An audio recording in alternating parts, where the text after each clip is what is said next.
Ladies and gentlemen, the President of the United States. I'm speaking to you at a high moment of history. The war to which we have devoted all the resources and all the energy of our country for more than 3.5 years has now produced total victory over all our enemies.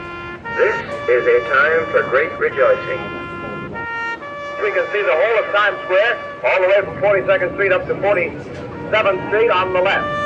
This is one of the greatest celebrations that we have ever seen from the marquee of the Hotel Astor here in New York City. People, I should estimate at least 350,000 or more, it's pretty hard to estimate at this point, are cheering and screaming, making noise.